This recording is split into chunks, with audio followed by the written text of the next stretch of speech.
नमो वज्रायाणं नमो लोये सव्वसाहूनम् एषो पञ्चनमुक्कारो सव्वपावपणासिनो मङ्गलानं च सर्वेसिं परमं हवै मङ्गलम्।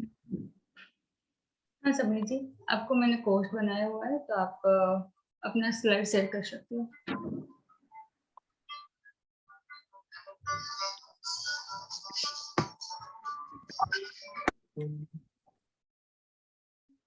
आज हम प्रज्ञापना के 16th चैप्टर को ले रहे हैं और इस चैप्टर का नाम है प्रयोग पद।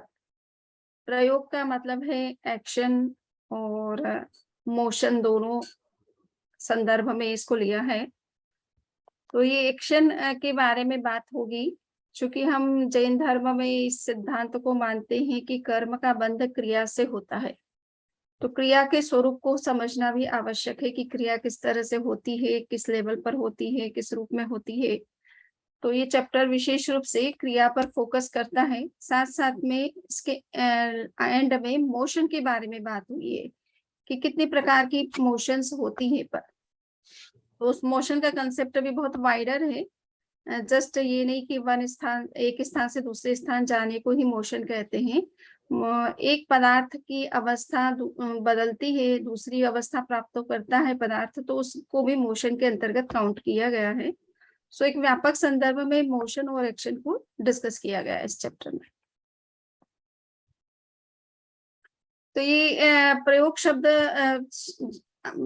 इस चैप्टर में प्रयोग शब्द यूज किया गया है और ज्यादातर आप दार्शनिक ग्रंथों में और अन्य आगमों में योग शब्द का प्रयोग देखेंगे। तो योग और प्रयोग दोनों ही एक तरह से सिनोनिमस है, दोनों का मीनिंग एक ही है और वो है मेंटल, फिजिकल और वर्बल जितनी भी एक्टिविटीज होती हैं वो सब प्रयोग या योग कहलाती है। तो वर्तमान में योग शब्द मेडिटेशन के अर्थ में ज्यादा प्रयोग हो रहा है, आसन प्राणायाम इन सब क्रियाओं के अर्थ में योग शब्द का प्रयोग कर रहे हैं लोग और वो भी प्रचलित है।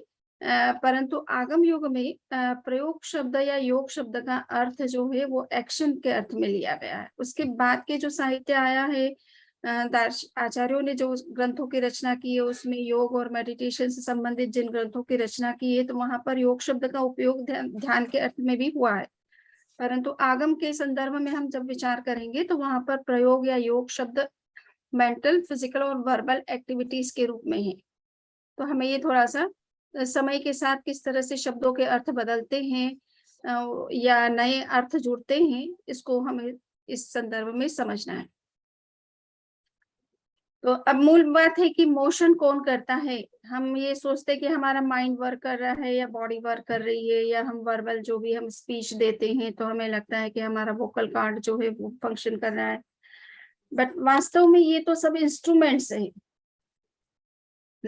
इनको चलाने वाला, इनको यूज करने वाला तो सोल होती है। तो सोल के अंदर एक एनर्जी होती है, वो एनर्जी से वो फंक्शन करती है और फंक्शन जब करती है तो वो मेंटल, फिजिकल और वर्बल इन 3 लेवल पर वो फंक्शन करती है। सो फिजिकल लेवल पर जब कभी उसको बॉडी के लेवल पर जब कभी फंक्शन करना है तो या तो वो थिंकिंग प्रोसेस में इन्वॉल्व होती है या कोई फिजिकल एक्शन लेती है या कोई स्पीच वर्बल जो एक्टिविटीज है उसमें इन्वॉल्व है। तो जीव के पास में एक वीर्य होता है, शक्ति होती है, एनर्जी होती है जिसको वो क्रिया के रूप में जब कभी कोई तरह का एक्शन लेना है तो उस एनर्जी की सपोर्ट से वो एक्शन लेती है और वो 3 तरीके से लेती है। इसलिए प्रयोग जो है 3 प्रकार के माने गए हैं। तो ये सारे माइंड है, बॉडी है, स्पीच है, वोकल कार्ड है, ये these all are instruments, they are not functioning in themselves. इनके पीछे जो पावर है वो सोल की है। तो सोल में एक जिसको कहते हैं वाइब्रेशंस होते हैं, वाइब्रेट होती है। तो जब वो वाइब्रेट होती है, वाइब्रेट होने का मतलब है वो एक्शन में आ रही है और जब वो एक्शन में आती है तो वो मेंटल, फिजिकल और वर्बल लेवल पर एक्ट करती है। और जब कभी वो इस तरह से एक्टिव होती है, ये वाइब्रेट करती है तो वो कर्म के बंधन करती है। इसलिए क्रिया के द्वारा ही कर्म का बंधन होता है। ये बात अलग है कि क्रिया हमारी राइट और रॉन्ग दोनों तरह की होती है। तो राइट क्रिया में तो ठीक है कि वो सीधा एनर्जी सीधा एक्सपोज कर रही है, सीधा एक्शन में आ रही है विदाउट मिक्सिंग विद मोहनीय कर्म। किंतु अगर मोहनीय कर्म यानी क्रोध, मान, माया, लोभ आदि नेगेटिव इमोशंस जब एक्शन के साथ मिलते हैं तो वो अशुभ कर्मों का बंधन करते हैं। और जब ये इमोशंस उसके साथ नहीं मिलते हैं तब हमारी एक्शन प्योर होती है, उससे शुभ कर्म का बंधन होता है। तो कहने का मतलब है कि क्रिया से शुभ और अशुभ दोनों तरह के कर्मों के बंधन होते हैं, परंतु अगर क्रिया इमोशंस के साथ मिक्स्ड नहीं है, पॉल्यूटेड नहीं है, तो वो शुभ कर्मों का बंधन करती है। और जब वो मोहनीय कर्म के साथ मिलती है, मिक्स होती है, यानी नेगेटिव इमोशंस जितने भी 25 प्रकार के माने गए हैं उनमें से कोई भी इमोशंस इन्वॉल्व होता है हमारी एक्शन के साथ में, तो वो अशुभ कर्मों का बंधन करती है। तो मूल में ये क्रिया जीव के द्वारा ही की जाती है और ये 3 लेवल पर हो रही है। तो यहाँ पर आपको क्रिया को किस तरह से समझना है, उस 3-4 प्रकार से उन्हें डिफाइन करने की कोशिश की है कि the effort by which soul is engaged in various activities is called प्रयोग। तो योग कहो या प्रयोग कहो, जिस किसी एफर्ट से, जिस किसी प्रयास से जीव का किसी प्रकार की एक्टिविटीज में इन्वॉल्व होता है तो वो प्रयोग कहलाता है। तो जीव का योग तो होता ही है एक्शन लेने में। It is the power of soul to attract karmic particles. ये एक ऐसी एनर्जी है जो एक्शन में आती है तो कर्म के बंधन करती है। बाय विच सोल गेट्स सांप्रदायिक और एरियापैथिक कार्मिक बॉन्डेज। ये भी जैसा मैंने पिछले राउंड टेबल जो डिस्कशन हो रहा था तो उसमें मैंने बताया कि एक सांप्रदायिक और एरियापैथिक 2 तरह के कर्म बंधन होते हैं। एक तो कषाय, यानी जिसके अंदर कषाय विद्यमान है, क्रोध, मान, माया, लोभ आदि नेगेटिव इमोशंस जिस व्यक्ति के अंदर है, वो कर्म का जब बंधन करता है तो वो सांप्रदायिक कर्म बंधन कहलाता है। और कषाय के कारण से कर्म के बंधन की इंटेंसिटी और ड्यूरेशन जो है वो फिक्स होते हैं।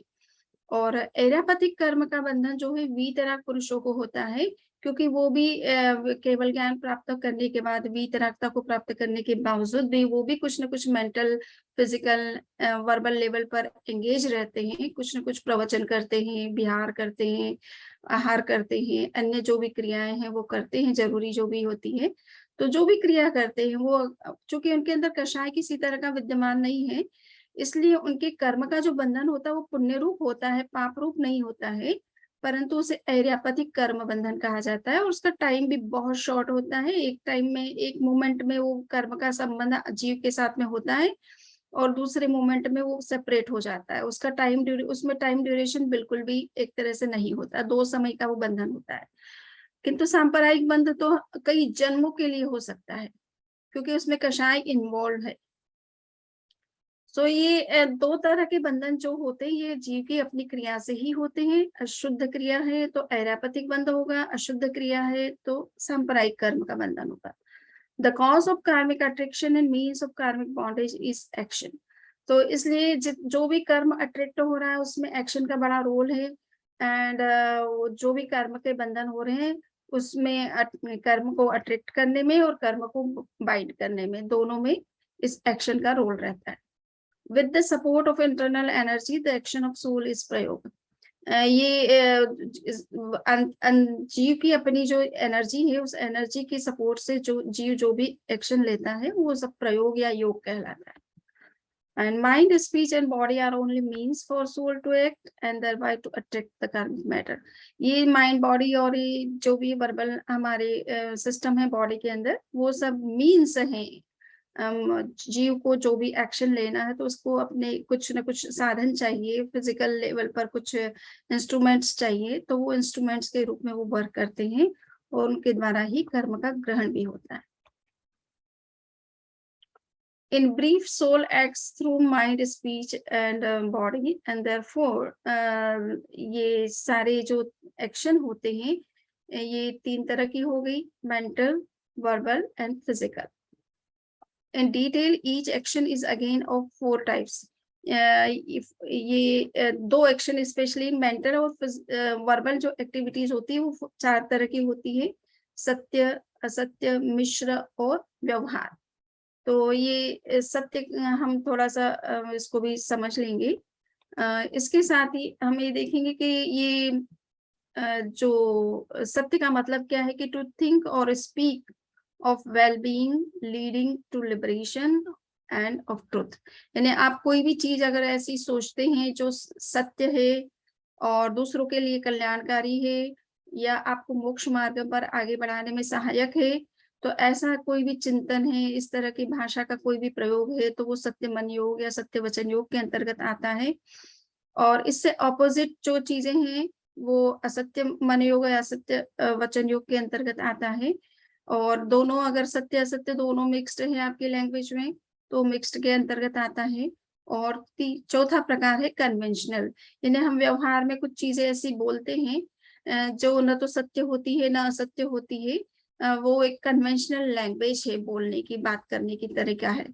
तो वो तरीके में हम कभी कुछ बात कहते भी हैं, तो वो कन्वेंशनल तरीका है। It doesn't have any kind of fallacy or any kind of truth in itself.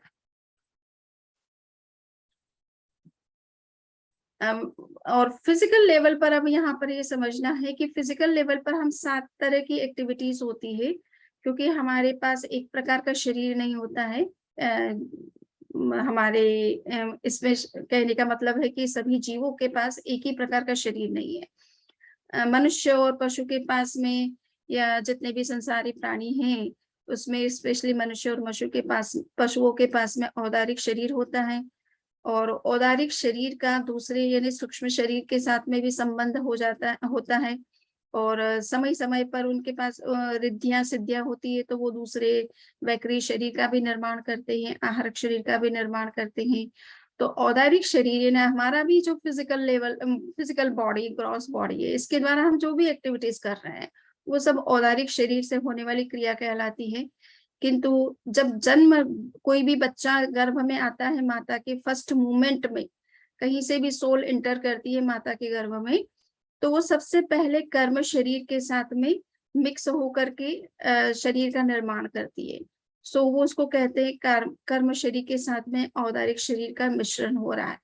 तो वो दोनों बॉडी मिलकर के बॉडी का स्टार्टिंग करती है। और जब तक आपकी बॉडी के पूरे सिस्टम डेवलप नहीं हो जाते इंटरनली, उसकी जो ब्लूप्रिंट तैयार होनी चाहिए और जिससे आगे डेवलपमेंट होता है, वो जब तक स्थिति नहीं बनती है, तब तक औदारिक शरीर कर्म शरीर के साथ मिलकर के वर्क करता है। और वैक्री शरीर होता है देवताओं के पास में स्पेशली, और नरक के प्राणियों के पास में बाय बर्थ होता है उनके पास में। तो वो वैक्री शरीर का से जो भी फंक्शन करते हैं, एक्टिविटीज करते हैं, वो वैक्री शरीर से संबंधित क्रियाएं कहलाती हैं। और वैक्री शरीर का भी इसी तरह से जब वो देवता या नरक के प्राणी जब जन्म लेते हैं, तो उनका कर्म शरीर के साथ में योग बनता है। और कर्म शरीर के साथ इंटरेक्ट करके वो बॉडी का निर्माण करते हैं, वहां जिस तरह की बॉडी चाहिए उनको। तो ये वैक्री मिश्र शरीर कहलाता है। आहारक शरीर यानी कम्युनिकेशन बॉडी है, तो वो उसका उसका उसको भी क्रिएट करना पड़ता है, और उसके द्वारा जो फंक्शन होता है, कम्युनिकेशन वगैरह होता है, तो वो आहारक शरीर की क्रिया कहलाती है। और आहारक शरीर को बनाते समय औदारिक शरीर के से वही उस शरीर का निर्माण किया जाता है, तो उस समय वो मिक्स्ड स्टेट में भी रहता है। और कार्बन कार्बन शरीर का भी एक फंक्शन है। तो कार्बन शरीर का फंक्शन स्पेशली जब जीव मृत्यु के पश्चात दूसरे नए डेस्टिनेशन पर जाता है, तो उस समय बीच में उसको कार्बन शरीर से लिफ्ट मिलती है, तब वो आगे मूव करता है। सो कार्बन शरीर का योग उस समय होता है। दूसरा, केवल ज्ञानी जब होते हैं, उनको जब मोक्ष जाना होता है, और मोक्ष जाने से पहले उन्हें जब ये लगता है कि उनके कर्म कुछ अधिक है और लाइफ स्पान कम है, तो वो उसको बैलेंस करने के लिए एक समुद्घात की प्रक्रिया करते हैं, जिसको केवली समुद्घात कहते हैं। तो उस प्रक्रिया में लगभग टोटल 8 मूवमेंट ही लगते हैं। तो कुछ पर्टिकुलर मूवमेंट्स में ये कर्म शरीर के साथ में उनका इंटरेक्शन होता है, कर्म शरीर उस समय सपोर्ट करता है। तो ये एक प्रक्रिया उस समय होती है, तो तब भी कर्म शरीर एक्टिव होता है।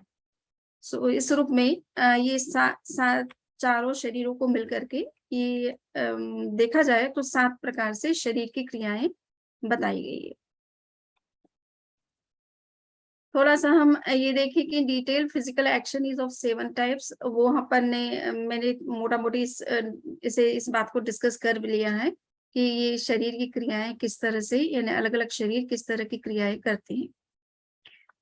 अब थोड़ा सा हम ये समझेंगे कि ये जो कहा जाता है कि ये वक्रीय शरीर जो हमारा होता, ये ग्रॉस शरीर जो होता है, ये जब मिक्स्ड स्टेट में होता है, यानी ये कभी इस शरीर से हम कर्म शरीर के साथ तो इंटरेक्ट करते ही है ना, उसके साथ मिक्स होकर के ये फंक्शन करता है। कभी कभी हम वक्रीय शरीर का निर्माण, यानी जिन मनुष्यों के पास में या पशुओं के पास में लब्धि होती है, विशेष लब्धि होती है जिसको वक्रीय लब्धि कहते हैं, जिससे अणिमा, महिमा, लघिमा, ये सब चीजें 8 प्रकार की विक्रिया लब्धि मानी जाती है।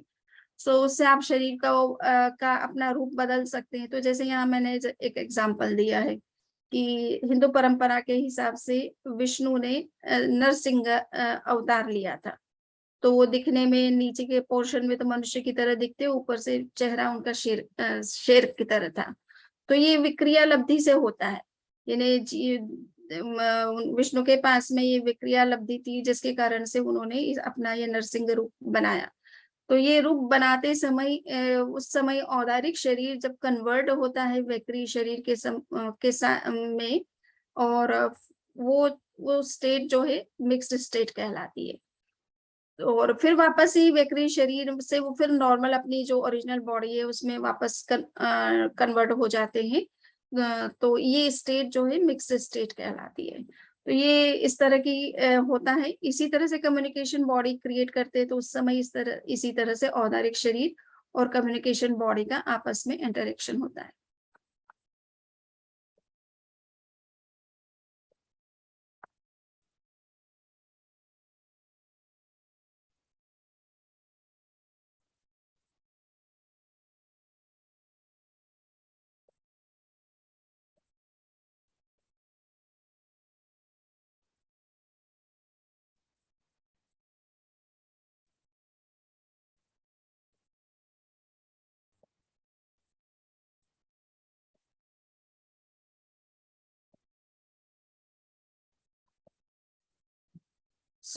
ये मैंने मिक्स्ड स्टेट बताया कि किस तरह से प्रोटीन शरीर और औदारिक हमारा जो ग्रॉस बॉडी है वो किस तरह से इंटरेक्ट करती है। तो जब कभी औदारिक शरीर से हम वक्रीय शरीर बनाते हैं, या कम्युनिकेशन यानी आहारक शरीर का निर्माण करते हैं, या इस ग्रॉस बॉडी को जब बनाना है तब भी जो है दोनों ग्रॉस बॉडी जैसे जैसे प्रिपेयर्ड होती है, वैसे वैसे कर्म शरीर का भी उसमें रोल क्रिएशन में लगता है माता के गर्भ में। तो ये सारे मिक्स स्टेट औदारिक शरीर के कहलाते हैं।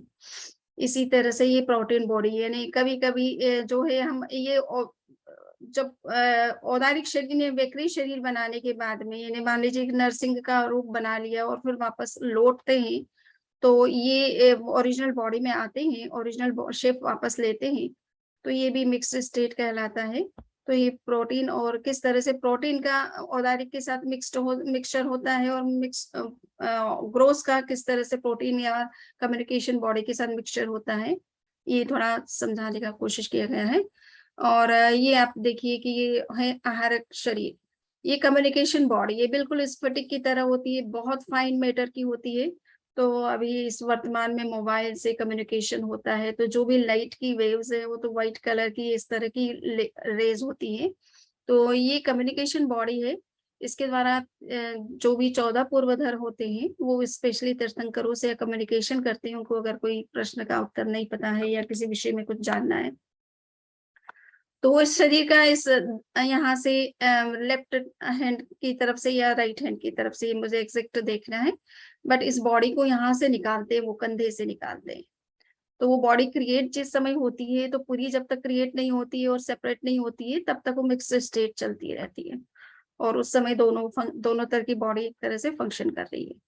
तो ये मिक्स स्टेट का मैंने आपको बताया, और इस तरह से जो है वो योगी या जो भी 14 पूर्वधर होते हैं इस बॉडी के माध्यम से तीर्थंकरों के पास जाते हैं और कम्युनिकेशन करते हैं। एक कर्म शरीर है जिसका मैंने आपसे बताया कि टेक्स प्लेस, ये एक्शन जब कर्म शरीर की एक्शन तब होती है जब जीव या तो एक आपने या तो जन्म ले रहा है, और अभी अपने शरीर का निर्माण उसे करना है, तो उस समय कर्म शरीर का रोल ज्यादा दिखाई देता है। किंतु प्योर कर्म शरीर का जो रोल है वो विशेष रूप से इंटरवल जो जर्नी होती है, यानी आफ्टर डेथ जीव जब नेक्स्ट डेस्टिनेशन पर जाता है, तो उस समय कुछ मोमेंट के लिए उसको इस शरीर का बॉडी की से लिफ्ट की जरूरत पड़ती है, फोर्स की जरूरत पड़ती है। तो ये बॉडी उसको उस समय जीव को सपोर्ट करती है नेक्स्ट अपने डेस्टिनेशन तक पहुंचने के लिए। तो ये है। और आपको मैंने केवल ज्ञानी के संदर्भ में कहा है कि उनके 8 समय में 3 ऐसे मोमेंट आते हैं जिसमें इस कर्म शरीर से उनको एनर्जी मिलती है या फोर्स मिलता है, तो वो अपने कर्मों को उस समय शेड करते हैं उस प्रोसेस के अंतर्गत। अब यहाँ पे ये समझने की खास बात ये है कि अपन ये सोचते हैं कि मन जो है वो एक इंद्रिय जीवों में है या नहीं है। तो ये इससे पता चलता है कि मानसिक जो प्रक्रिया है वो एक इंद्रिय जीवों में या 2 इंद्रिय से लेकर के 4 इंद्रिय तक के जीवों में मेंटल एक्टिविटीज नहीं होती है। इसलिए आप देखेंगे कि योग की जहाँ चर्चा आ रही है तो वहां पर कहा गया है कि नरक या देवता में 11 प्रकार की एक्टिविटीज होती है, यानी 11 तरह का, क्योंकि वो आहारक शरीर और आहारक मिश्र शरीर का निर्माण नहीं कर सकते हैं, देवता हैं और या नरक के प्राणी है, तो उनमें उस तरह का संभव नहीं है। तो यहाँ पे बताया कि 4 मन के होते हैं, 4 वचन के होते हैं और शरीर से संबंधित उनकी 3 तरह की क्रियाएं होती है कि वो वेक्री शरीर बनाते हैं, तो वेक्री शरीर से जुड़ी हुई क्रियाएं होती है। वेक्री शरीर का कर्म शरीर के साथ मिश्रण होता है तो उस समय मिक्स्ड स्टेट में होता है, और कर्म शरीर का योग जब कभी उनको जरूरत पड़ती है। तो इस तरह से उनके अंदर 11 प्रकार की एक्टिविटीज देखने को मिलेगी आपको। पृथ्वी, पानी, अग्नि और वनस्पति में 3 तरह का ही मिलेगा। इन्हें उनके पास केवल ग्रॉस बॉडी है, तो औदारिक शरीर से जो कुछ वो करते हैं, इन्हें अपनी प्लांट बॉडी उनकी जो भी है, उस बॉडी से जो कुछ भी उन्हें श्वास लेना है या जो कुछ क्रिया करना है तो वो इस बॉडी के माध्यम से ही करेंगे। और औदारिक मिश्र यानी जब वो जन्म लेते हैं उस अवस्था में, तो उस समय औदारिक मिश्र कर्म शरीर के साथ इंटरेक्ट करते हैं इस बॉडी के निर्माण में, और कार्बन शरीर का, कर्म शरीर का तो योग होता है। इसी तरह से आप वायुकाय में देखेंगे तो वायुकाय में देखिए वेकरी शरीर ने आप देखते हैं हरिकेन आता है, कभी कुछ स्टॉर्म का फॉर्म आता है, कभी साइक्लोन का फॉर्म होता है। तो इसका मतलब है कि वायु जो सिंपल वायु है, जनरल वायु है, वो किसी पर्टिकुलर कंडीशन में अलग अलग शेप ले लेती है। कभी वो बहुत स्पीड से चलती है, कभी बहुत ही भयंकर रूप ले लेती है, तो ये वैक्रीय रूप कहलाता है वायु का। इसलिए वैक्री शरीर उसमें माना गया है। वायु में विक्रिया करने की कैपेसिटी होती है, यानी वो अपने इस तरह के भयंकर रूप बना सकती है, स्टॉर्म का रूप बना सकती है, हरिकेन का रूप बना सकती है, साइक्लोन का रूप बना सकती है। इसलिए उनमें भी वैक्री शक्ति मानी गई है, और इसलिए वैक्री शरीर से जुड़ी हुई एक्टिविटीज भी उनमें थोड़ा बहुत देखने को आपको मिल सकती है। 2 इंद्रिय से लेकर के असंगी 5 इंद्रिय तक के जो जीव कहलाते हैं, उनमें आप देख रहे हैं कि 4 ही प्रकार की एक्टिविटीज होती हैं। उनमें भी मेंटल एक्टिविटीज जो है वो एक्सेप्ट नहीं की गई है। और संगीत, तिर्यंच, पंचेंद्रिय जो जीव होते हैं उनमें मन के फंक्शन आप देख सकते हैं। तो वो चाहे पशु हो चाहे मनुष्य हो, तो उनके अंदर कुछ मेंटल एक्टिविटीज होती है, उनके अंदर माइंड होता है, इसलिए वो सोच भी सकते हैं। ठीक है, पशु जो है बहुत लंबा नहीं सोच सकता है, बहुत फास्ट की मेमोरी उसे नहीं होती है, प्रोवाइडेड कि उसको अगर पूर्व जन्म का ज्ञान हो गया तो। अदरवाइज वो वर्तमान में जो कुछ उसके सामने होता है उसी को देख करके रिएक्ट और रिएक्ट करता है। तो ज्यादा लंबे समय तक मेमोरी उनके अंदर नहीं होती है और लॉन्ग टाइम तक सोचने की क्षमता उनकी नहीं होती है। बट वर्तमान में जो कुछ है उसको देख सकते हैं, समझ सकते हैं, उसके अनुसार एक्ट रिएक्ट कर सकते हैं, और अगर स्पेशल उनको ट्रेनिंग दी जाती है तो वो उस तरह से बिहेव भी करते हैं। तो वो थोड़ा उनके अंदर उनकी मेमोरी में वो चीजें रहती है। समूर्छिम मनुष्य है तो उनमें देख रहे हैं आप 3 ही तरह की एक्टिविटीज होती है, औदारिक, औदारिक मिश्र और कर्म शरीर से जुड़ी हुई। और यौगलिक जो मनुष्य होते हैं उनमें 11 तरह की होती है। और कर्म भूमि यानी हम कर्म भूमि से जुड़े हुए मनुष्य हैं और पूर्ण मनुष्य हैं, तो हमारे अंदर सभी प्रकार की होती है। क्योंकि कोई योगी भी हो सकता है, कोई 14 पूर्वधर भी हो सकते हैं, कोई केवल ज्ञानी भी हो सकते हैं। तो उनकी सभी तरह के मनुष्यों को हम काउंट करें तो उनमें सभी तरह की यानी 15 प्रकार की जो है एक्टिविटीज मानी गई है, मेंटल, फिजिकल और वर्बल, वो सभी मनुष्यों में स्पेशल कर्म भूमि के जो मनुष्य होते हैं उनमें पाई जाती है, जो कि हम उसके अंतर्गत ही आते हैं।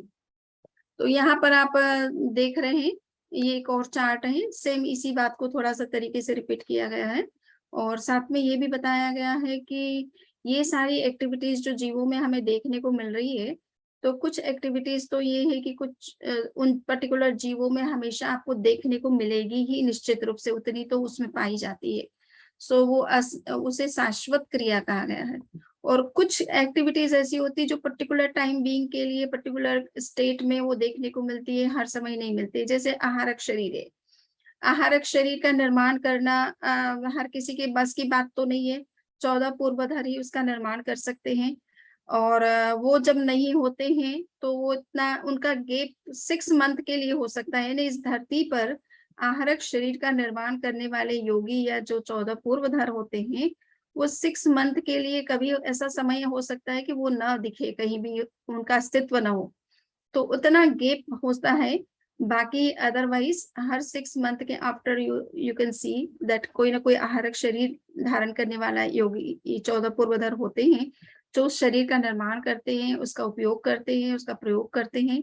तो इसलिए इस तरह से ये आहारक शरीर का निर्माण या आहारक मिश्र शरीर का क्रिया का जो संभावना है, वो 6 मंथ के लिए उसका गैप हो सकता है। तो वो शाश्वत नहीं है। शाश्वत है ना, हमेशा आपको उस तरह की एक्टिविटीज हर समय देखने को मिले, ये संभव नहीं है।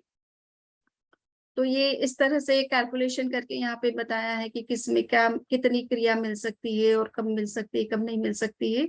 तो ये शाश्वत और अशाश्वत का उन्होंने कैटेगरीज किया गया। अभी एक बहुत ही एक अच्छा एक नया कंसेप्ट आया है इस चैप्टर के एंड में कि there are 5 types of motion. 5 प्रकार की गति मानी गई है। तो ये मोशन यहाँ पर जस्ट ये नहीं कि एक स्थान से दूसरे स्थान पर जाने को हम मोशन कहते हैं जनरल सेंस में, बट यहाँ पर एक स्थान से दूसरे स्थान को जाना तो मोशन है ही, गति है ही है। किंतु एक पदार्थ का एक अवस्था से दूसरे अवस्था में जाना भी गति कहलाता है। सो उस मीनिंग को ध्यान में रख करके ये 5 प्रकार की गतियों के वर्णन किया गया है और आप देखेंगे कि बहुत ही विस्तार से ये गति का विवेचन किया गया है। तो पहला है प्रयोग गति। प्रयोग गति का मतलब होता है, अभी हमने प्रयोग गति के ऊपर ही हम अभी डिस्कशन कर रहे थे, यानी क्रियाएं जो भी फिजिकल, मेंटल और वर्बल एक्टिविटीज होती हैं, जीव के द्वारा जो भी एक्शन होता है वो सब प्रयोग गति कहलाता है। ये भी एक प्रकार की अवस्था का परिवर्तन है या ये एक तरह की ऐसी गति है जिसमें जीव जो है जब एक्शन लेता है तो उस समय कर्म के बंधन होते हैं, कर्म पार्टिकल्स जो है सेपरेट भी होते हैं, तो वो उनका मोशन होता रहता है। मतलब यहाँ पे कि बाहर से कर्म अंदर जा रहे हैं, ये भी एक प्रकार का मोशन है।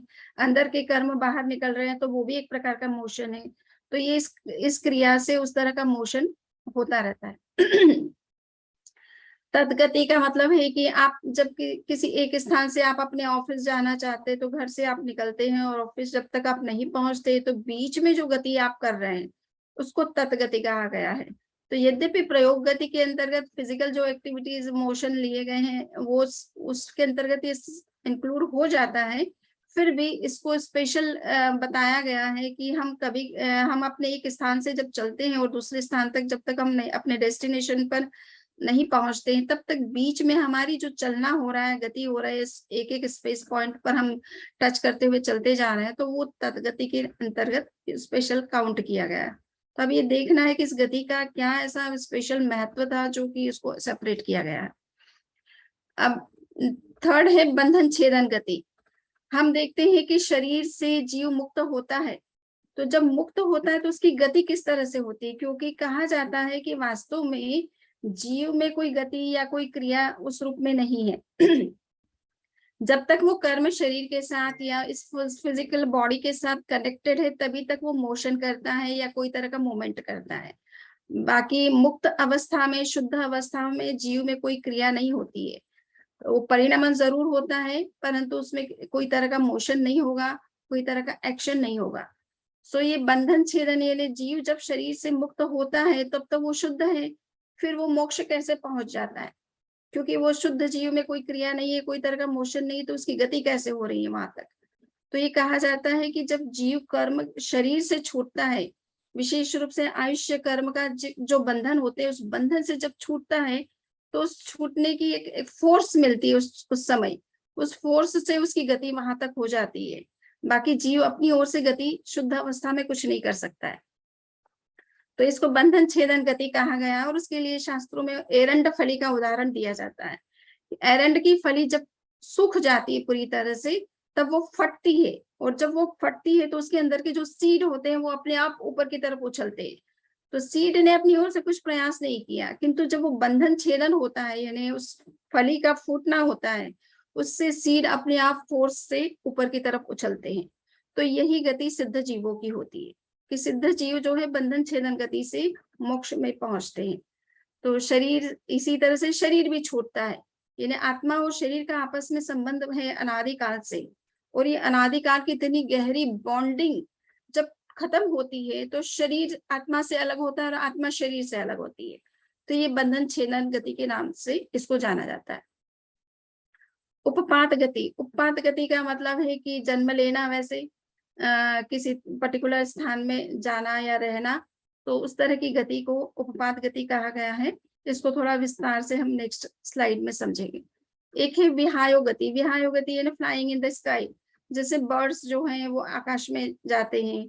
जो लोग रिद्धि और सिद्धियां होती है, जंघाचारण साधु होते हैं या विद्याचारण साधु होते हैं, तो वो आकाश में गमन करते हैं विदाउट एनी सपोर्ट, कोई मीन्स।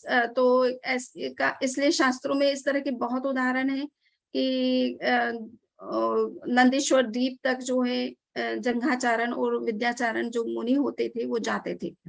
तो ये वो फिजिकल लेवल पर, मतलब फिजिकल बॉडी से ही जाते थे, पर विदाउट एनी मीन्स, कोई एरोप्लेन नहीं था उनके पास में, कोई तरह का अदर मीन्स नहीं था। वो अपनी लब्धियों से या अपनी विद्या शक्ति से गति करते थे, आकाश में गमन करते थे।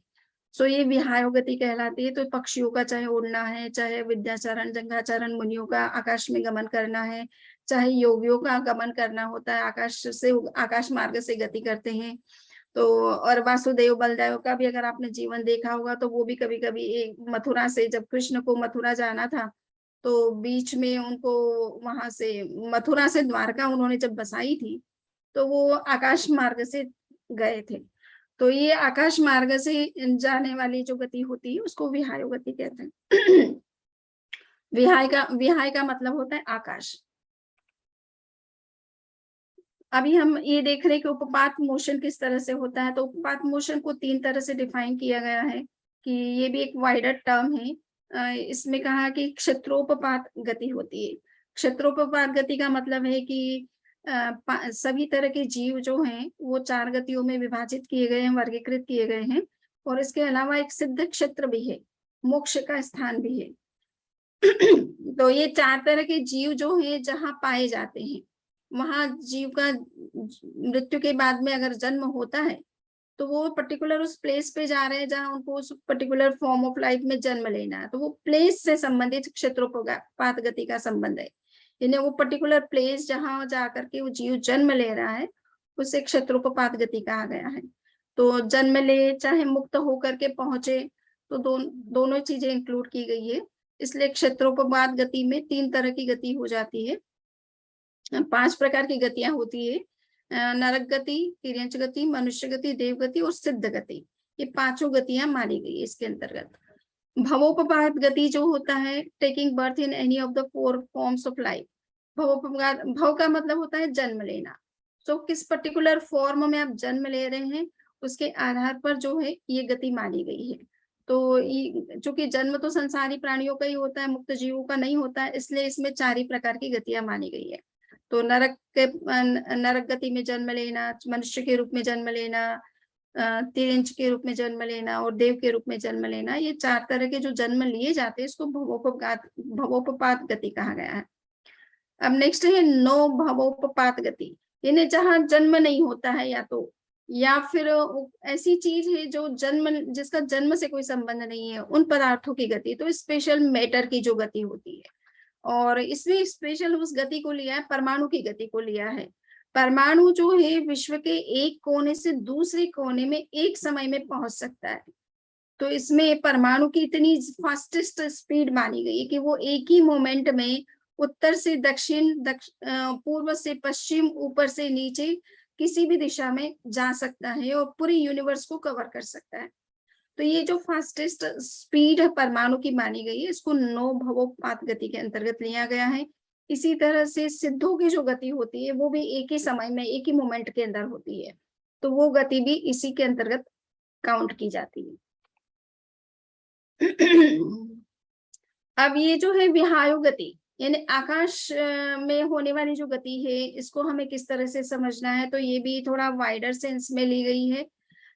इसमें बताया है स्पृशत गति। स्पृशत गति का मतलब है कि मान लीजिए परमाणु है या कोई भी मॉलिक्यूल है, वो एक स्थान से दूसरे स्थान जाता है, किंतु वो अपने आसपास के दूसरे मैटर्स को टच करते हुए अगर जाता है तो उसको स्पृशत गति कहा गया है।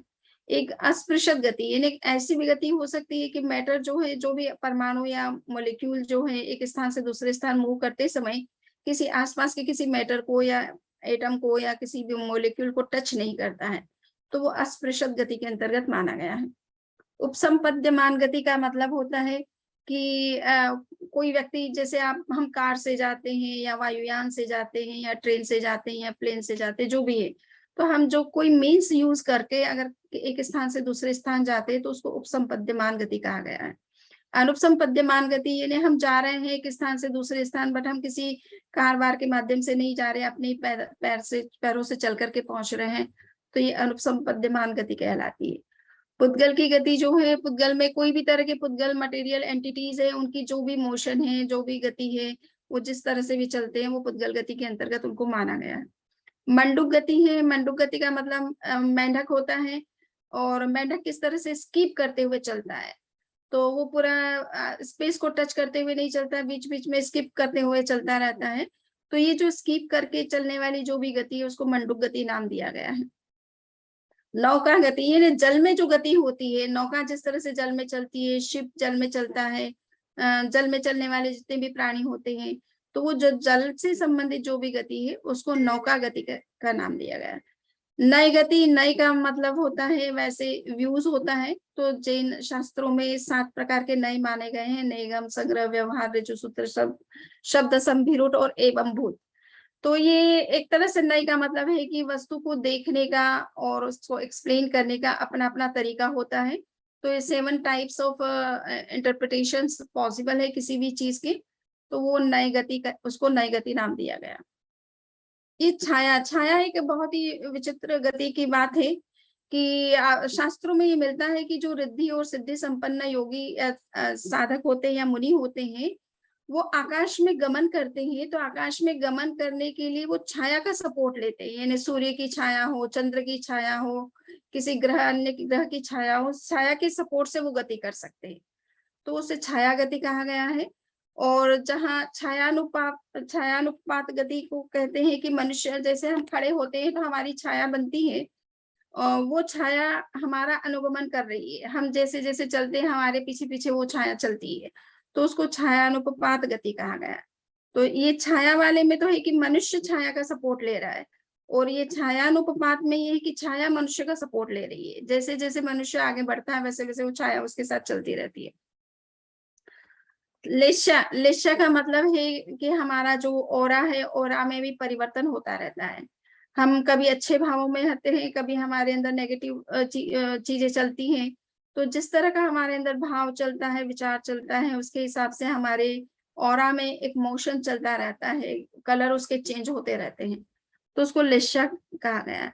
इसी तरह से लेशानुपात जो है गति होती है, तो लेशानुपात गति का मतलब होता है कि मृत्यु के समय में मनुष्य के किस तरह के भाव या परिणाम बनते हैं, उसी तरह के भाव और परिणाम की स्थिति में उसका जन्म होता है। तो ये इस बात को शो कर रहा है कि अंतिम समय में मनुष्य के जिस तरह की भावधारा होती है, उसका जन्म उसी तरह की भावधारा वाले जीवन में होता है, यानी उसी तरह का लाइफ उसे मिलता है। तो हमारे भाव अंत समय में बहुत शुद्ध रहे, ये बहुत आवश्यक है। तो गति हमारी किस तरह की होगी, ये हमारे अंतिम समय में रहे हुए भावों से पता चलाया जा सकता है। उद्देश्य प्रविभक्त गति कहलाती है। उद्देश्य प्रविभक्त गति का मतलब है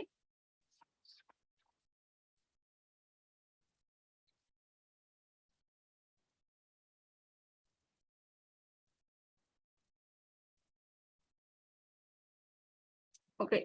सो ये उद्देश्य का मतलब होता है पर्पसफुल, आप मोशन कर रहे हैं, मान लीजिए कि आचार्य ऋषि के पास जा रहे हैं आप दर्शन कर, तो आपका उद्देश्य है कि दर्शन करना उनसे, या कोई टॉपिक पर डिस्कशन करना है आपको, तो आप इस उद्देश्य पूर्वक किसी के पास में जाते हैं, आते हैं, तो वो उद्देश्य गति के अंतर्गत उसको माना गया है। तो ये एक निश्चित गति होती है, इसके पीछे एक निश्चित पर्पस होता है। Without purpose you are not moving anywhere.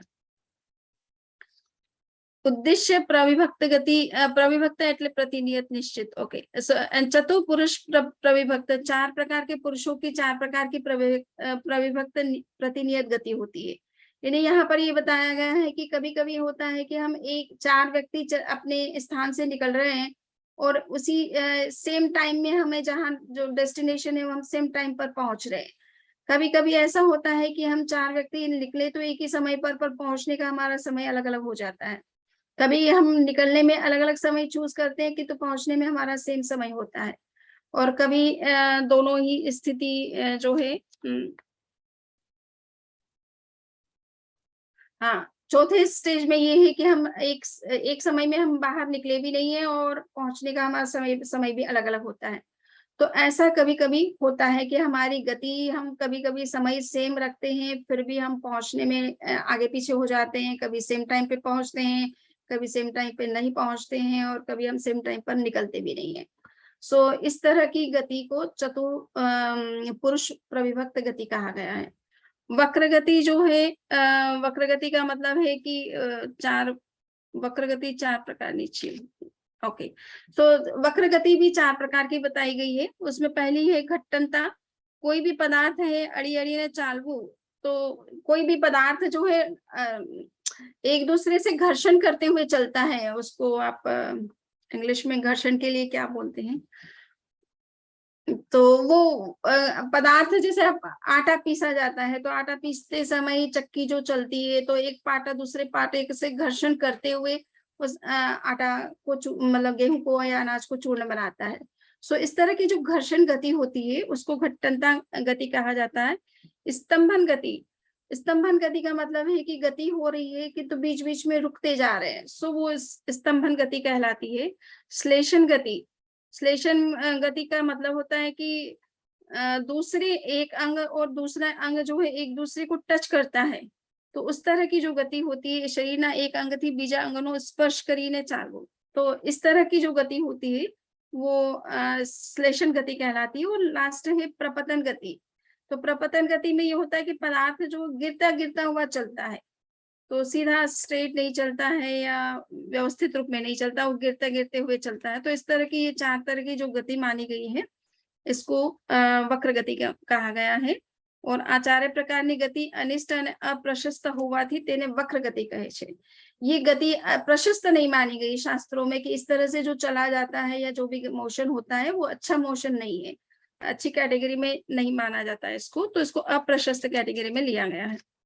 पंख गति है, पंख का मतलब होता है कीचड़, तो कीचड़ तेमा गति करवी, तो कीचड़ में अब जब गति करते हैं तो हमें चलने में कितनी कठिनाई होती है, पैर अंदर में धंसते चले जाते हैं, आगे हमारी स्पीड जो है बहुत स्लो हो जाती है और पैरों को सही ढंग से रखना मुश्किल होता है। तो ये पंख गति मानी गई है। उपलक्षण थी पंख शब्द थी जड़નું પણ ગ્રહણ કરવું જોઈએ, તેથી पंख કે જળમાં પોતાના શરીરને ટેકવીને અથવા અન્ય કોઈને સાથે પોતાના પગ વગેરે બાંધીને તેના બળથી ચાલવું। સ્વિમિંગ રીંગના સહારે નદી કે જલાશયોમાં તરવાની જે ગતિ છે તે पंख गति છે। ओके, सो स्विमिंग पूल में अपन जिस तरह से वो जो भी स्विमिंग करने के लिए हम जिन चीजों का सपोर्ट लेते हैं और उससे जो जल में गति करते हैं, तो ये गति जो है पंख गति के अंतर्गत ली गई है। तो पंख में चलते समय जिस तरह से गति होती है या फिर जल में हम जिस किसी स्विमिंग के जो भी साधन यूज करते हैं तो उनके सहारे जो गति होती है उसको पंख गति के अंतर्गत लिया गया है।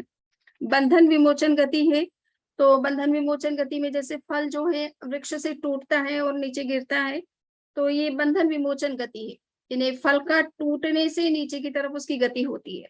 सो आम्र आदि फळोनी पोतानी डाળી आदिने बंधनથી छूटवा पड़ीने स्वाभाविक रीते नीचे पड़वानी गतिने बंधन विमोचन। तो जो भी स्वाभाविक रूप से फल जो भी नीचे गिरते हैं वृक्ष से डाल से टूट करके, तो ये गति बंधन विमोचन गति कहलाती है।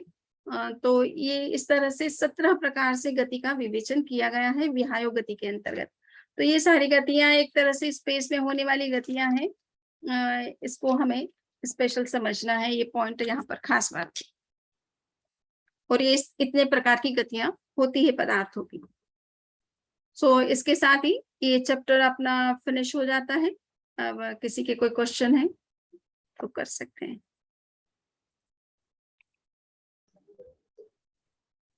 समय जी, ये इसी स्लाइड में मेरा क्वेश्चन था, लास्ट स्लाइड में। अच्छा, लास्ट स्लाइड थी ना आपकी, फिर दूसरे क्वेश्चन में बाद में करूंगा। हाँ हाँ ठीक है।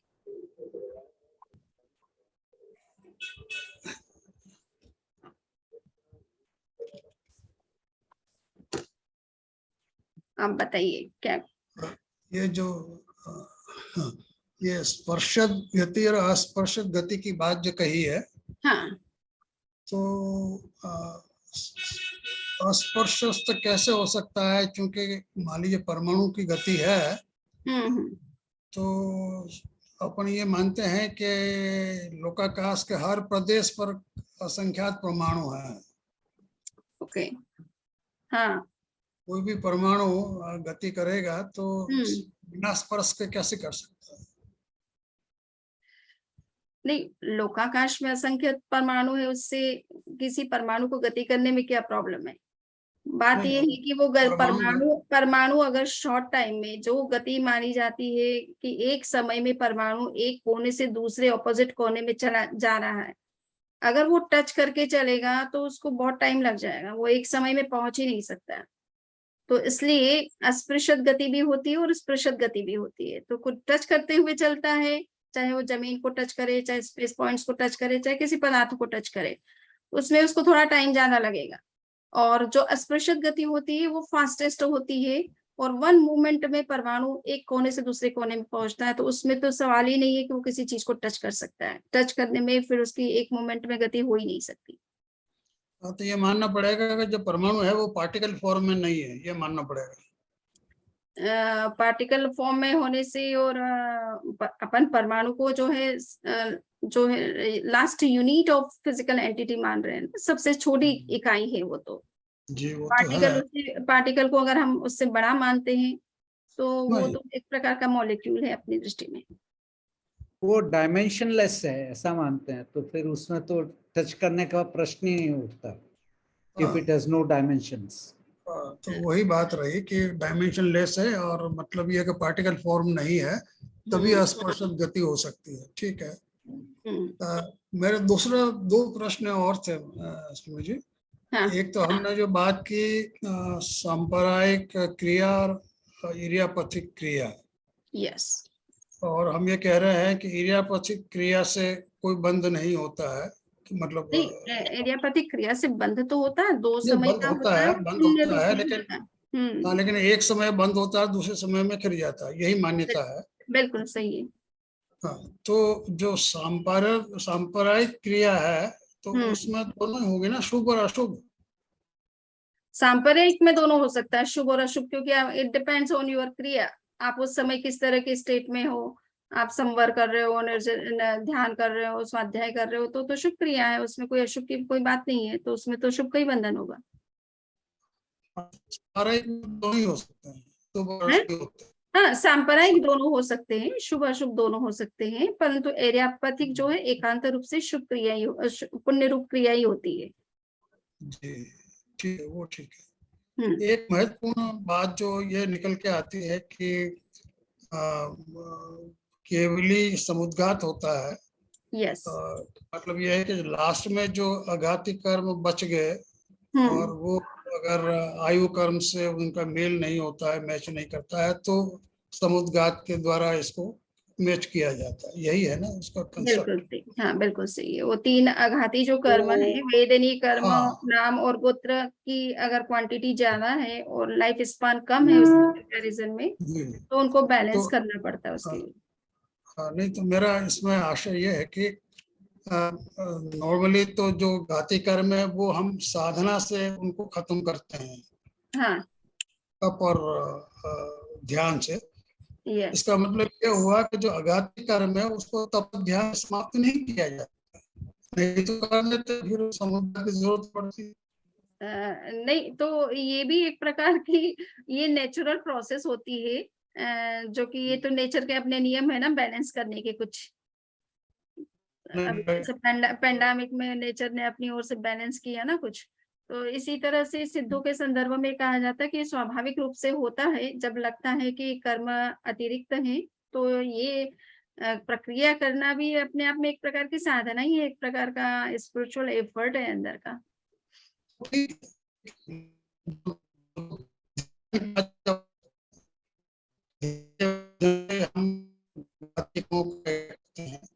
आवाज आवाज कछारा साहब, आपका नेट का कोई इश्यू है तो आप कुछ उसके लिए प्रयास कर सकते हैं। पता नहीं मुझे। हाँ, अगर नेट चेंज करने से कुछ नहीं। हाँ, आपकी आवाज अभी आवाज नहीं आ रही है। नहीं आ रही है, पर बहुत कट के आ रही है, तो मतलब कंटिन्यूअस नहीं आ रही है। और बैंडविड्थ लो ऐसा लिख के आता है मैसेज में कि आपके वहां से बैंडविड्थ लो है, ऐसा आता है। हाँ, बैंडविड्थ लो लिखा हुआ आ रहा है। हाँ, ठीक है, ठीक है, मैं बाद में करूंगा प्रश्न, दूसरे लोग पर। या तो आप एक काम कर सकते हो, चैट बॉक्स में लिख सकते हो, मैं उसको रिपीट कर लूंगी और समृद्धि जी उसको क्लियर कर देंगे अगर पॉसिबल है तो। नहीं तो दूसरे प्रश्न ले लें। हाँ, ओके, थैंक यू। हाँ, जसवंत शाह जी, आप अपना प्रश्न पूछ सकते हो। जय जिनेन्द्र, वंदना में मेरा प्रश्न नहीं, अस्पर्श गति जो है वो सिर्फ जब जीव मोक्ष में जाता है उस अपेक्षा से ही अस्पर्श गति होती है। एक्सक्यूज मी जसवंत शाह जी, आपका आवाज क्लियर नहीं आ रहा है, थोड़ा सा कुछ माइक का एडजस्टमेंट कर सकते हो।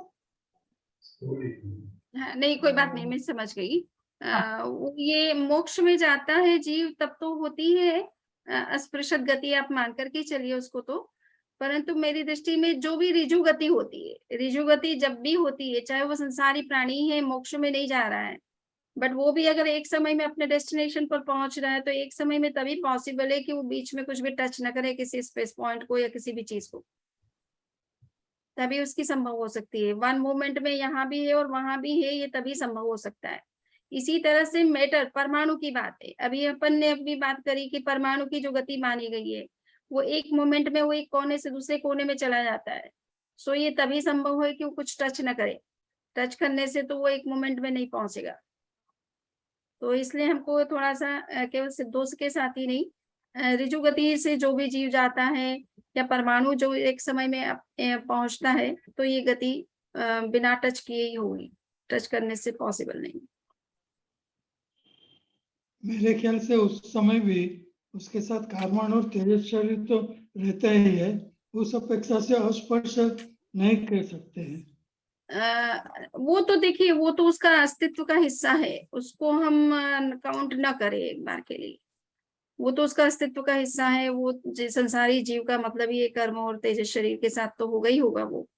तो वो उस संदर्भ में तो मेरी दृष्टि में वो नहीं, मूल बात है कि वो जो भी जीव गति कर रहा है, चाहे वो कर्म और तेजस शरीर के साथ ही है या चाहे उससे मुक्त है, अगर एक समय में उसकी गति हो रही है तो बिना स्पर्श के ही होनी चाहिए। उस समय परमाणु की गति को तो अस्पृशत माना ही गया है। परमाणु जब एक समय में एक कोने से दूसरे कोने में जा रहा है तो उसकी गति को अस्पृशत ही माना गया है। तो उसमें तो यही बताया जाता है कि स्पेस पॉइंट को भी टच नहीं करता है, और तो किसी चीज को टच करने का तो प्रश्न थोड़ा कम है, बट वो स्पेस पॉइंट को टच नहीं करेगा तो उससे वहां रहे हुए मैटर को भी टच करने का प्रश्न नहीं है।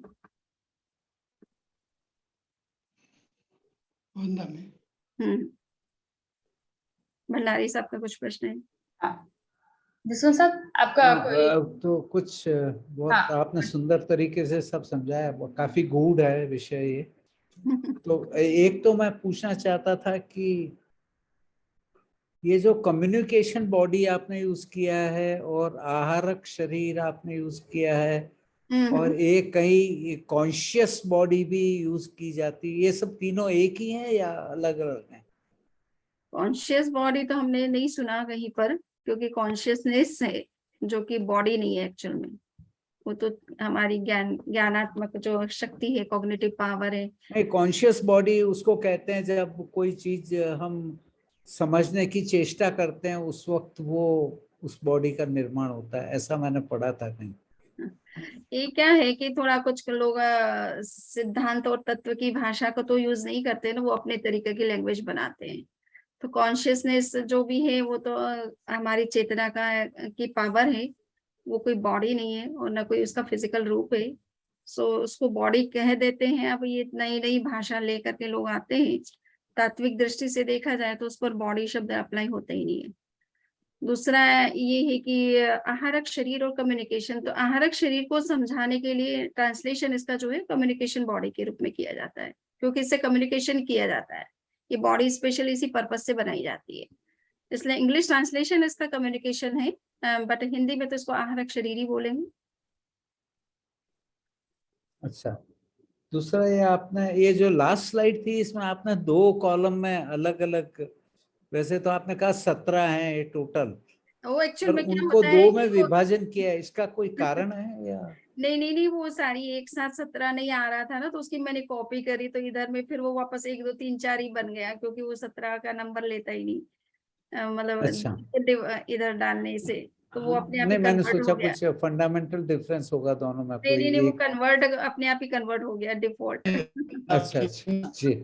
वो 17 एक एक और प्रश्न था, ऐसी कोई गति का वर्णन है कि एक पार्टिकल यहाँ है, यहाँ से डिसअपियर होके और कहीं प्रकट हो जाए, ऐसा भी कुछ है कहीं अपने शास्त्रों में? क्योंकि हमको फिजिक्स में ऐसा बताया गया है कि ऐसा पॉसिबल है। नहीं, तो इसका मतलब क्या है, उसी मोमेंट में, उसी टाइम में, या डिफरेंट टाइम में? नहीं, यहाँ से गायब होते ही और कहीं प्रकट हो जाता है नहीं, वो तो हो उसी सकता समय। है, वो हो सकता है, क्योंकि स्पीड से चलेगा तो उसी उसी समय में ना। तो हाँ ये बात तो स्पृशत गति के संदर्भ में, और अभी फास्टेस्ट जो स्पीड बताई थी परमाणु की, तो उसमें यही है कि इस मोमेंट में यहाँ भी है और वहां भी है, यानी यहाँ से वहां आपको सेम टाइम में दिखेगा, डिफरेंट प्लेस पर दिखाई देगा। तो उसकी वो फास्टेस्ट स्पीड से चलेगा, तब आपको सेम मोमेंट में यहाँ से वहां दूसरे कोने में भी दिख सकता है विश्व के। नहीं, प्रश्न मेरा पूछने का अर्थ ये था, यहाँ से गायब होता है और हाँ, तो बिना यहाँ से ट्रेवल किए वहां अपीयर होता है, ऐसा? बिल्कुल, हाँ बिल्कुल वैसे ही होता है। यहाँ से तो अच्छा, चल दिया और वहां वेरी पहुंच गुड। गया, हाँ, और सेम मोमेंट में पहुंच गया। तो इसलिए कुछ लोगों को ये लगता है ना कि यहाँ उसी मोमेंट में यहाँ भी है और उसी मोमेंट में वहां भी है, सो यहाँ से चल करके वो वहां पहुंचेगा। बहुत अच्छा। ये आपने जो शुरू में बताया था कि जब वाइब्रेट करती है सोल तब कर्म का बंद होता है, यस। तो कर्म का बंद होता है तब वाइब्रेट करती है, या वाइब्रेट करती है तब कर्म का बंद होता है? ये कुछ एक इसमें दुविधा थी मेरी। वाइब्रेट तब होती है ना जब कर्म शरीर से वो जुड़ी हुई है, तो कर्म का सपोर्ट तो है ही है उसको वाइब्रेट करने में। और वो जब वाइब्रेट मतलब कर्म के योग से वो वाइब्रेट करती है, और फिर वाइब्रेट करती है तो नए कर्म का बंधन करती है। इसी को कहते हैं फीडबैक पद्धति, है ना। कर्म से क्या पद्धति? फीडबैक पद्धति कहते हैं ना वो, कि कर्म ने जो है फोर्स दिया, या कर्म के प्रभाव से जीव ने क्रिया की, और फिर क्रिया से फिर नए कर्म का बंधन हुआ। तो ये निरंतर जी चक्र चल रहा है, इसीलिए अनादि हम कहते हैं ना, जी जीव और कर्म का अनादि संबंध है। क्योंकि जी। जीव क्रिया कर रहा है कर्म के योग से, और जब क्रिया करता है तो नए कर्म के बंधन फिर करता है, फिर उस कर्म के योग से फिर क्रिया करता है, फिर उस क्रिया से नए कर्म के बंधन होते हैं। ऐसा कंटिन्यू फ्लो चल रहा है अनादि काल से। अच्छा, हाँ बंडाई साहब, ठीक है। क्लियर? ये हाँ, रेसिप्रोकल है, ये रेसिप्रोकल है। जब तक जीव कर्म से जुड़ा हुआ है तब तक वो मूवमेंट में, मोशन में रहता ही रहता है, कुछ ना कुछ एक्शन करता ही करता है। जी, थैंक यू, बहुत बहुत आभार आपका।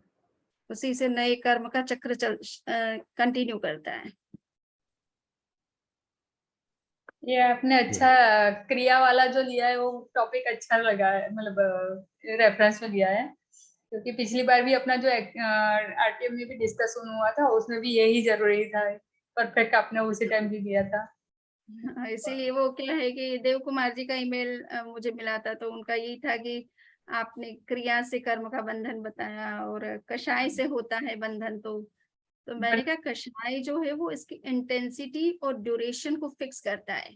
आपके कर्म के जो बंधन होते हैं उसकी इंटेंसिटी क्या रहेगी, उसका और उसका ड्यूरेशन कितना रहेगा, वो कब तक आपके साथ में रहेगा, ये कषाय का रोल होता है। परंतु कर्म को अट्रैक्ट करना पहले जरूरी होता है ना, तो वो तो एक्शन से ही होता है।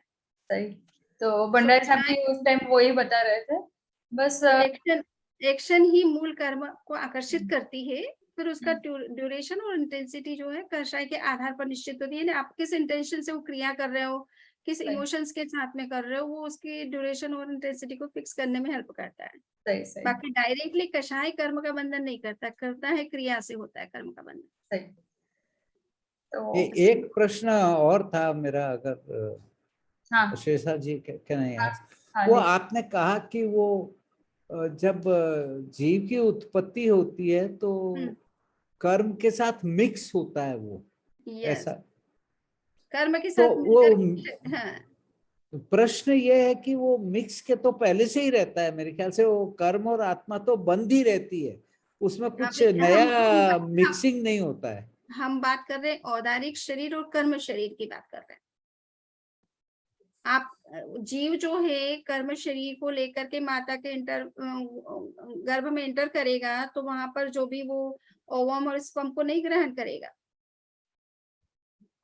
तो उस समय कर्म शरीर से ग्रहण हो रहा है ना, कर्म शरीर से ग्रहण हो रहा है, तो इसलिए कर्म शरीर उस समय एक्टिव है और उस साथ में वो बॉडी का जो भी मैटर है जो काम में आ रहा है बॉडी के निर्माण में, तो वो भी साथ में वर्क कर रहा है। तो दोनों इस समय बॉडी एक्टिव है इस समय, तब तक कि आपका पूरा फिजिकल सिस्टम जिसको पर्याप्ति कहते हैं, जो बॉडी के सिस्टम्स हैं, 6 सिस्टम माने गए हैं पर्याप्ति के रूप में, वो सिस्टम जब तक पूरी तरह से आपके अंदर डेवलप नहीं होते हैं तब तक ये कर्म शरीर और ये बॉडी फिजिकल शरीर दोनों ही एक साथ वर्क कर रहे हैं, तभी ना ये बॉडी डेवलप होती जा रही है। हाँ, तो मतलब आपने अभी जो समझाया कि वो साइमल्टेनियसली एक्टिव हैं, पर मिक्स नहीं होते हैं वो, ऐसा मतलब वो थोड़ा संदेह था मेरे को। मतलब वो दोनों की एक्शन साथ में चल रही है कि नहीं जी, simultaneously they are active. Simultaneously चल रही का मतलब क्या है, कर्म शरीर वर्क कर रहा है तभी ना फिजिकल बॉडी शेप ले रही है, तो ये मिक्स स्टेट हो गई ना, दोनों एक्शन एक साथ मिक्स हो रही है जी। तो वो कर्म शरीर ही सारा बॉडी को निर्माण करने में, कहा क्या आंख बननी है, कहा कान बनना है, किसकी आंख कैसी बननी है, किसकी कैसी नहीं बननी है, सारा कर्म शरीर का गाइडेंस चलता है उसमें। सो वो भी एक्टिव रहती है तभी ना बॉडी वैसा वैसा शेप लेती जाती है। जी, थैंक यू। जैसे कर्म की उसके हिसाब से उसकी बॉडी क्रिएट होती रहती है। तो जब तक वो 6 पर्याप्तियां पूर्ण नहीं होती, यानी जिस जीव को जितनी पर्याप्ति चाहिए, जिसकी बॉडी में जितने सिस्टम चाहिए, वो पूरी जब तक क्रिएट नहीं होते हैं तब तक कर्म शरीर भी उतना ही एक्टिव रहता है उस बॉडी के क्रिएशन में। समझ, मेरा एक क्वेश्चन था। अपनी लास्ट स्लाइड जो थी उसमें अस्पृश्य गति जो आपने बताई, तो भंडारी साहब का प्रश्न था कि एक जगह से जैसे परमाणु गायब हुआ दूसरी जगह दिखा, तो विदाउट कॉन्टेक्टिंग और without interfering with anything, interacting with anything, वो तो सही है। तो वो तो सभी परमाणु में ऐसा ही होना चाहिए, क्योंकि परमाणु तो कभी किसी से इंटरेक्शन करता ही नहीं है, तो सभी परमाणु के लिए ऐसा होना चाहिए ना? नहीं, इंटरेक्ट करे या ना करे वो बात नहीं है, वो स्पेस पर जरूरी नहीं परमाणु बिल्कुल एक मोमेंट में हमेशा जो है इस यहाँ से वहां पहुंचता है, ऐसा नहीं है ना। वो कभी वो असंख्यात समय भी ले सकता है, तो जो असंख्यात समय ले रहा है इसका मतलब वो धीरे धीरे स्पीड चल रहा है, धीरे मोशन से चल रहा है, वो स्पीड से नहीं चल रहा है। उस समय वो स्पेस पॉइंट्स को टच करेगा, जहां स्पेस पॉइंट्स को टच करेगा वहां का रहे हुए मैटर को भी टच करके ही निकलेगा। इंटरेक्ट करना जरूरी नहीं है, समझ में आएगा ना, बट वो टच करते हुए निकलता है, ये बात चल रही है। वो इंटरेक्ट करे ना करे ये उसके ऊपर है। मतलब कांटेक्ट करना और इंटरेक्ट करना वो दोनों चीज अलग है, ऐसा मतलब वो अपना चल रहा है, मैं चल रही हूँ यहाँ से नीचे जा रही हूँ, तो मैं स्टेप बाय स्टेप टच करते हुए जाऊंगी ना जमीन को, ऊपर तो नहीं निकलूंगी ना।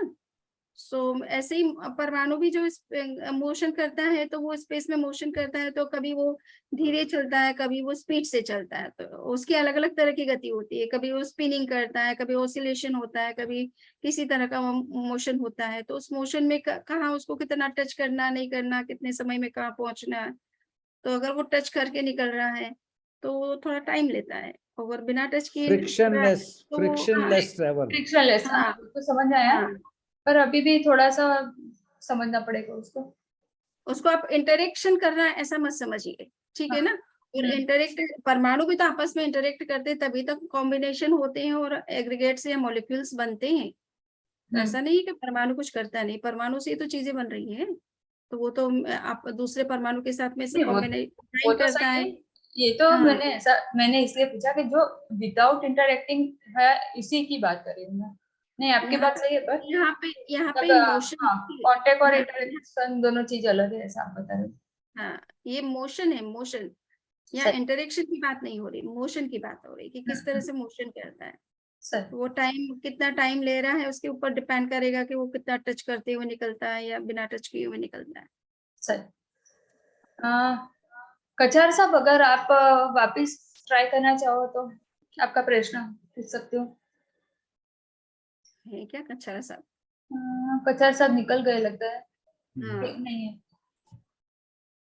तो मेरे ख्याल से हो ये गया। जो सुपर फ्लूइड होता है ना अशेषा जी, हाँ उसमें सर। फ्रिक्शन नहीं होता है। हाँ वो तो So सही I बात। think they are talking of हाँ super fluidity. हाँ, मैं वो ही सोच रही थी, इसलिए मैंने उनको जी। पूछा ये क्वेश्चन इसलिए ही था मेरा कि यही कुछ ऐसा ही कहना चाहते हैं कि और कुछ है, इसलिए मैं पूछ रही थी।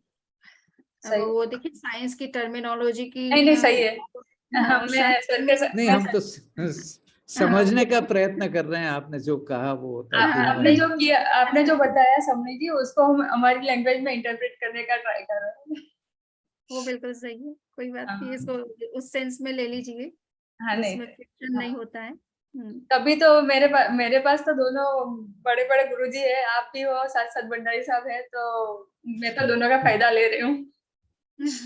अच्छी बात है, वही तो अपने को कॉम्बिनेशन करना है कि कहाँ साइंस की लैंग्वेज और शास्त्र की लैंग्वेज को हम एक रूप में समझ सकते हैं।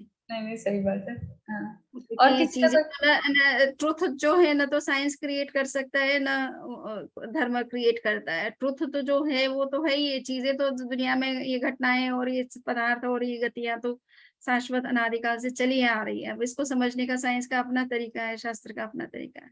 सही।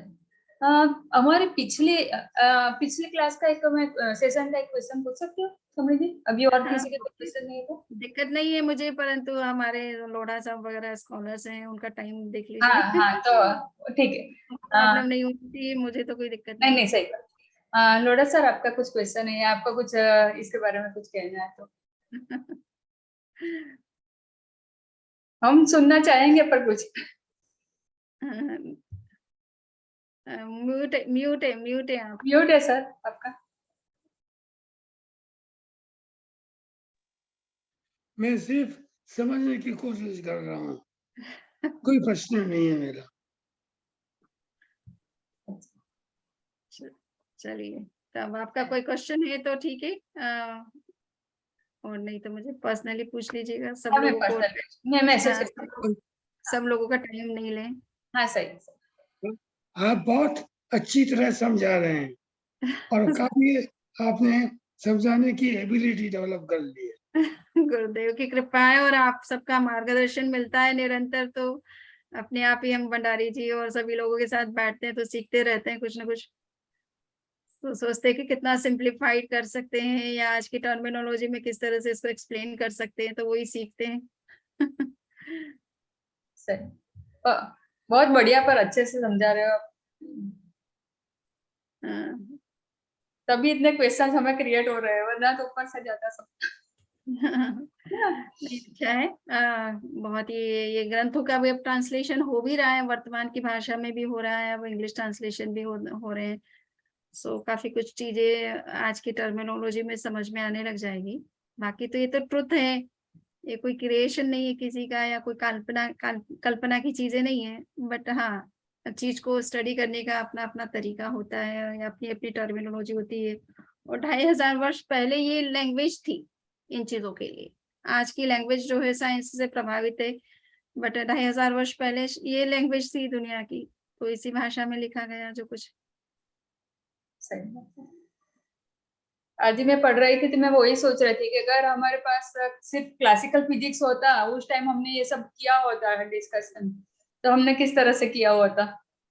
तो ये रियल फिजिक्स तो इसी को कहते हैं जो जैनों ने दिया है, हाँ, जिसमें तो केवल भौतिक पदार्थों का अध्ययन नहीं है, विश्व के अमूर्त पदार्थों का भी अध्ययन है। तो फिजिक्स तो उसी को कहते हैं ना, तत्व ज्ञान को कहते हैं फिजिक्स को, पर अब वर्तमान में उसका ट्रांसलेशन हो गया भौतिक विज्ञान। सही। ये वास्तव में तो लोढ़ा साहब जानते ही है उसको तत्व ज्ञान कहते थे एक्चुअल में तो, बट उसको वर्तमान में भौतिक ही कह करके उसको केवल भौतिक जगत से ही जोड़ दिया है, जबकि सारे तत्वों का सृष्टि में जो कुछ भी है उस सब ट्रुथ को एनालिसिस करने का वो एक कंसेप्ट था उसके अंतर्गत। तो जैनों ने रियल फिजिक्स तो जैनों के पास में है, जिसमें सब कुछ सारे तरह के तत्वों का विवेचन है, सभी तरह के गतियों का विवेचन है।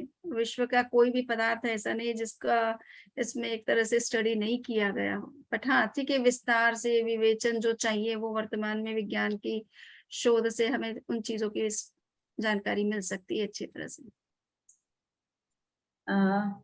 धन्यवाद समनी जी, आपने बहुत अच्छे से समझाया। मैं science and spiritual research institute और मजाइन एकेडमी ऑफ स्कॉलर्स की ओर से आपका बहुत बहुत धन्यवाद करती हूँ। आपको मंगल आशीष देने के लिए प्रार्थना करती हूँ। चत्तारि मंगलम अरहंता मंगलम सिद्धा मंगलम साहु मंगलम केवली पुन्नतो धम्मो मंगलम। चत्तारि लघुत्तमा अरहंता लघुत्तमा सिद्धा लघुत्तमा साहु लघुत्तमा केवली पुन्नतो धम्मो लघुत्तमो। चत्तारि शरणं प्रवज्जामि अरहन्ति शरणं प्रवज्जामि सिद्धे शरणं प्रवज्जामि साहु शरणं प्रवज्जामि केवली पुन्नतो धम्मं शरणं प्रवज्जामि। बहुत बहुत धन्यवाद समरी जी। सभी पार्टिसिपेंट का भी बहुत बहुत धन्यवाद। सभी को जय जी। समरी जी कहना चाह रहे हो? स्वास्थ्य ठीक है आपका? आप सबको नमस्कार। स्वास्थ्य धीरे धीरे ठीक हो रहा है। ठीक हो रहा है। हम सबकी शुभकामनाएं आपके साथ। थोड़ा सा जल्दी से 47 साल से अस्थमा है। अच्छा, कंटिन्यूअस। थोड़ा प्राणायाम का प्रयोग तो किया ही होगा वैसे आपने, पर प्राणायाम से काफी अच्छा संभव होता है करता हूँ। हाँ ज्यादा अस्थमा होता है जब नहीं होता। हाँ हाँ सही।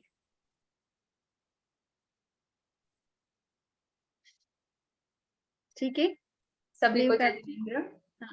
हाँ, प्रणाम समनी जी। प्रणाम। वंदामी नमस्कार।